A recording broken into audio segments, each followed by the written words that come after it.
उनसे हमें अपने लिए और अपने बच्चों के लिए, थोड़ी बेटियों के लिए खतरा सा लगता है। ऐसा लगता है कि यार, कि जैसे हम सुनते हैं कि यहाँ पे उन्होंने ऐसा, मतलब एक कम्युनिटी ने ऐसे रेप कर दिया ऐसे, तो वो डर लगता है कि यार कहीं ऐसा ना हो कि हमारे बच्चों के साथ भी ऐसे हो, इनकी वेरिफिकेशन हो। अब तो ज़्यादा बढ़ गई है, पहले कम होते थे, अब तो बढ़ती जा रही है। हिमाचल प्रदेश की राजनीति में किस तरह से धर्म ने अपनी जड़ें जमा ली हैं और जो वहां के मस्जिद का विवाद हुआ है वह पूरे मुल्क में फैल चुका है आग की तरह। वह बात किसी से अब छुपी नहीं है और कहा जाता है कि जब हत्या हो रही हो तो आपसे अगर कोई गवाही मांगे तो आपको बिना लाग लपेट के कह देना चाहिए कि यह हत्या हुई है। और लोकतंत्र में जब चौथा स्तंभ मीडिया को कहा जाता है तो मीडिया के छात्र होने के नाते हमारा दायित्व होता है कि हम इन चीजों को एकदम साफ तौर से आपके सामने रखें, ना कि ढोंग करें।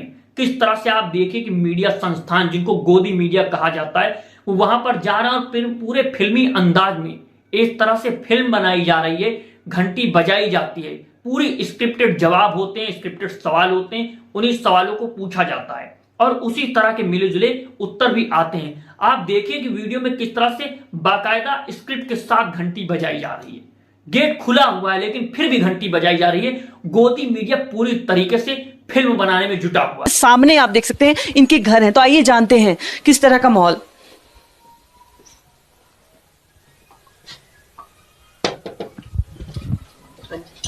नमस्कार आंटी, आ सकते हैं अंदर? हाँ जी आइए बैठिए। आंटी, एक चीज आपसे जाननी थी, आप बिल्कुल मस्जिद के सामने आपका घर है, तो हम सिर्फ ये जानना चाहते हैं आपसे कि किस तरह का माहौल आपको लगा। जैसे आप कितने साल हो गए आपको यहाँ रहते? हमको हो गए 32 ईयर्स हो गए हम लोगों को यहाँ पे रहते हुए। और आप बताएंगे कि किस तरह का माहौल आपको यहाँ पे दिखा? जैसे 30 ईयर्स पहले क्या था और ये सामने आपके मस्जिद है, पहले क्या होती थी यहाँ पे? क्या पहले यहाँ पे बहुत कम लोग होते थे, मतलब एक लेयर, मतलब होता एक लेवल था इनका और उसमें 5, 6, 10 लोग होते होंगे। मतलब एक मंजिल थी पहले? एक मंजिल। मीडिया का यह दायित्व होता है कि वो सत्ता से सवालों को पूछे और गलत नीतियों की आलोचना करे। और जब उस सत्ता में बैठी राजनीतिक पार्टी की विचारधारा ही देश को बांटने का प्रयास कर रही हो तो मीडिया का यह सिर्फ मीडिया का ही नहीं, देश के नागरिकों के ऊपर दायित्व हो जाता है कि वो सत्ता से सवाल पूछें, उसको निरंकुश न होने दे। लेकिन यह काम गोदी मीडिया छोड़ चुका है। तो इन मुद्दों को हम आपके सामने लेकर के उपस्थित होते हैं। यह वीडियो आज थोड़ी लंबी होने वाली, वीडियो को पूरा देखिए क्योंकि रील्स से आपको कोई जानकारी नहीं मिलेगी, आप भी व्हाट्सएप यूनिवर्सिटी के छात्र बन जाएंगे। उनका कहना है इस पर। आ सकते हैं? आपका नाम? मेरा नाम अरुणा सूद। मस्जिद के साथ ही आपका घर है, तो बताएंगी क्या क्या मुश्किलें आपको आती हैं? क्योंकि कल काफी खुल के महिलाएं बोल रही थी कि काफी टिप्पणियां उन पर की जाती हैं। क्या किस तरह का माहौल रहता है मस्जिद के साथ ही? ऐसे जब इनकी नमाज वगैरह होती है तो यहाँ पे काफी रश होता है, फिर आना जाना मुश्किल होता है। अदरवाइज तो मैं साइड में हूँ, लोगों का आना जाना तो ऊपर से ही है इनका। मेरा इतना इनमें रहती भी बहुत कम हूँ यहाँ पे। हाँ, मैं वैसे ज्यादा बाहर ही रहती हूँ, यहाँ घर के पास नहीं रहती, तो इतना है नहीं है, मतलब मुझे तो इतना लगा नहीं। पर ये है कि जिस तरह से माहौल बन रहा है अब आगे मतलब मुश्किलें आएगी, जिस तरह से ये माहौल बन गया है। आप हिमाचल प्रदेश के मामले को देख रहे हैं, जो मुद्दा वहां पर उठा हुआ है। अब देखिए कि किस तरह से मीडिया से वहां पर सवाल पूछे जा रहे हैं। मीडिया लोगों के घरों में जाकर के सवाल पूछ रहा है और क्या सवाल पूछ रहा है, ये हास्यास्पद है। एक सवाल पूछती है कि किस तरह से यहाँ पर जो जनसंख्या बढ़ चुकी है, तो वो महिला जो जवाब देती है कहती है कि मैं 30 से 32 सालों से यहाँ पर रह रही हूँ। अब 10 से 15 सालों में यहाँ की जनसंख्या बहुत बढ़ चुकी है, ये लोग कहां से आए हैं? एक बात मैं आपको बताना चाहता हूं कि 30 साल 35 साल पहले देश की जनसंख्या क्या थी। आप एक बार विकिपीडिया पे सर्च कर लीजिए, गूगल तो आपके हाथ में आ ही गया है हर घर पे। उसके बाद अब की क्या जनसंख्या है? सिर्फ उत्तराखंड या हिमाचल की ही जनसंख्या नहीं बढ़ी है, हर जगह की जनसंख्या बढ़ी है। हम 140 करोड़ हो गए, दुनिया में सबसे ज्यादा आबादी वाला देश हमारा मुल्क है। तो आपकी आंखों पर पट्टी बंधी हुई है, क्या वहां पर जनसंख्या नहीं बढ़ेगी? या फिर वहां पे राजनीतिक चुनाव किस तरह से होने वाले हैं और बीजेपी किस तरह से उस धार्मिक प्रयोगशाला का प्रयोग कर रही है? किस तरह से हमने प्रयोगशाला की बात की थी कि कट्टरता की प्रयोगशाला जिसको बनाया गया, हिंदुत्ववादी प्रयोगशाला के आधार पर जिस तरह से गुजरात को ट्राई किया गया, वहां पर भी वो सफल रहे, मध्य प्रदेश में भी वो सफल रहे, हरियाणा में भी कोशिशें जारी हैं, उत्तराखंड में किस तरह से वो सफल होने की प्रयास कर रहे हैं, क्लीन स्वीप करते चले जा रहे हैं सारे चुनाव में। अब हिमाचल प्रदेश की भी बारी है, तो किस तरह से देश को एक तरह से कहें उस समाज को बांटने का प्रयास किया जा रहा है। यह सब जो बातें बताई जा रही हैं कि जनसंख्या बढ़ गई है या फिर किस तरह से वहां पर 1 फ्लोर से 5 फ्लोर हो गए, आपका घर कितने फ्लोरों का हो चुका ये बताइए। पहले आप पहले जब लोकसभा बनी हुई थी संसद भवन, तो अब जो संसद भवन क्यों बना है, क्यों उसको मंजिला इमारत बना दिया गया? यह सवाल आपका गोदी मीडिया का सवाल है और यह जवाब जो है ये स्क्रिप्टेड जवाब है आपके।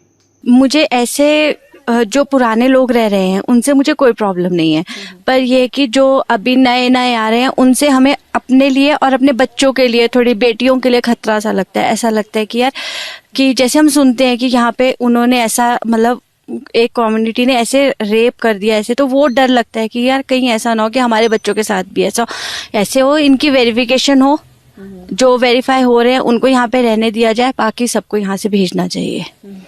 बस ये थोड़ा ऐसे लगता है। और थोड़ा ऐसे जब हम रात को निकलते हैं यहाँ से और हमें लगता है कि ये लोग बाहर निकल रहे हैं, तो हमें डर लगता है यार ये कहाँ से आ रहे हैं, इनकी कोई कुछ नहीं पता, ये कहाँ से आ रहे हैं, क्या कर रहे हैं, इनकी कोई वेरिफिकेशन नहीं हो रही। सिर्फ प्रधानमंत्री नरेंद्र मोदी बड़े बड़े जुमलों के साथ कहते हैं कि सबका साथ, सबका विकास, सबका विश्वास। यह किस तरह का विकास है, किस तरह का विश्वास है? क्या देश की आजादी जब हुई, देश जब आजाद हुआ तब से और अब में जनसंख्या में परिवर्तन नहीं आया है? जिन मस्जिदों में 4-6 लोग पढ़ते थे, क्या वहां पर 100 लोग नहीं हो गए? जिन मंदिरों में जब 50 लोग घंटे आरती करते थे, तो क्या वहां पर 500 लोग नहीं हो गए? यह हास्यास्पद सवाल है। और प्रधानमंत्री जिस तरह की जुमलेबाजी करते हैं, अब देश की जनता भी उसमें फंस चुकी है और वो उसी आधार पर सारी चीजों को देखती है। व्हाट्सएप यूनिवर्सिटी, जो व्हाट्सएप यूनिवर्सिटी अंकिल इनको मैं कहता हूं, क्योंकि ये अंकिल होने वाला काम करते हैं। अंकिल और आंटियां व्हाट्सएप यूनिवर्सिटी से किस तरह से ज्ञान को अर्जित कर रही हैं, यह देश के लिए भयावह हो सकता है। और जो युवा पीढ़ी है वह भी सोशल मीडिया और गलत व्हाट्सएप यूनिवर्सिटी का ज्ञान लेकर के यूनिवर्सिटियों में ना जाकर के, कॉलेजों में ना जाकर के, शिक्षा की बात ना करके, सिर्फ कुछ संबंधित चीजों का ज्ञान लेकर के अलग अलग तरीके के तर्क देते हैं। इन तर्कों को आप सुनेंगे तो हास्यास्पद लगते हैं, किस तरह से देश की जनता को गुमराह करने का प्रयास किया गया। चेंज लगा कुछ जैसे पहले के? नेचुरली बहुत सारे लोग हैं, कहाँ कम थे ये, अब काफी सारे जाते आते हैं। तो कभी आपने ये नोटिस किया कि किस तरह जो कहाँ से ये लोग आ रहे हैं, या इतने सारे एकदम से ये क्राउड बढ़ गया है? बोल रही 15-20 साल से ज्यादा बढ़ गया है। सेफ्टी कैसी लग रही है आपको? मतलब सेफ्टी के तौर पे महिलाएं सेफ हैं? जैसे जिस तरह का आप कह रही हैं बहुत ज्यादा क्राउड हो जाता है। देखिए, अब मैं बड़ी हूँ काफी एज में, फ्रेंकली टेलिंग यू, और मेरे बच्चे भी यहाँ पे नहीं है। हाँ, शायद मेरी यंग गर्ल होती तो मैं भी अनसेफ फील करती यहाँ पे। मेरे बच्चे भी यहाँ पे नहीं, और अपने लिए तो हम बहुत। आपने हिमाचल प्रदेश में गोदी मीडिया की न्यूज रिपोर्टिंग देखी, ग्राउंड रिपोर्टिंग देखी, किस तरह से वो फिल्मी अंदाज में सब कुछ स्क्रिप्टेड तरीके से बता रहा है। पूरे मुल्क में आप अगर मोहतरमा ढूंढने जाएंगी तो हजारों मस्जिदें ऐसी मिलेंगी जिनके घरों में हिंदुओं के मकान हैं। आप उनसे भी पूछिए जाकर कि क्या वहां पर इस तरह की घटनाएं होती हैं या कोई भी बात होती है। और दूसरी बात एक और, जो महिला कह रहे हैं कि उनको असुरक्षा है, हम इस बात को स्वीकार करते हैं, लेकिन धर्म के नाम पर असुरक्षा नहीं है, धर्म के नाम पर सारी दिक्कतें नहीं है। देश में जिस तरह का माहौल बना हुआ है यह कोई मजाक की बात नहीं है। किस तरह से प्रतिदिन 83 रेप केस हो जाते हैं, जो रजिस्टर्ड केस होते हैं। हर 15 से 18 मिनट में एक महिला का बलात्कार हो जाता है। तो क्या यह विषय नहीं है चर्चा करने का? लेकिन गोदी मीडिया किन बातों को चर्चा का विषय बनाना चाहती है? गोदी मीडिया शिक्षा पर चर्चा नहीं करना चाहती, ना ही सरकार करना चाहती है। ना गोदी मीडिया स्वास्थ्य को लेकर के चर्चा करना चाहती है, ना ही सरकार करना चाहती है। ना ही गोदी मीडिया रोजगार को लेकर के चर्चा करना चाहती है, ना ही उस पर सरकार बात करना चाहती है। ना गोदी मीडिया बेरोजगारी पर बात करना चाहती है, ना ही सरकार उस पर बात करना चाहती है। आप यह पैटर्न देखिए कि किस तरह से गोदी मीडिया और सरकार एक साथ खड़े हो चुके हैं। कहा जाता है कि गोदी मीडिया को और सरकार को आमने सामने होना चाहिए, मीडिया को सवाल करने वाला और सरकार को जवाब देने वाला। लेकिन यहां पर हर जगह पर सरकार के साथ खड़े हो जाना है, सरकार की चाटुकारिता करनी है और उसी आधार पर उन मुद्दों को उठाना है जिससे सरकार को फायदा हो सके, सरकार से कोई सवाल उत्पन्न न किए जा सके। आप देख रहे हैं 2 बोल न्यूज, मैं आमिर खान आजाद। इस तरह के वीडियोस अगर आप चाहते हैं तो वीडियो को ज्यादा से ज्यादा शेयर कीजिए और हमारे चैनल को सपोर्ट कीजिए।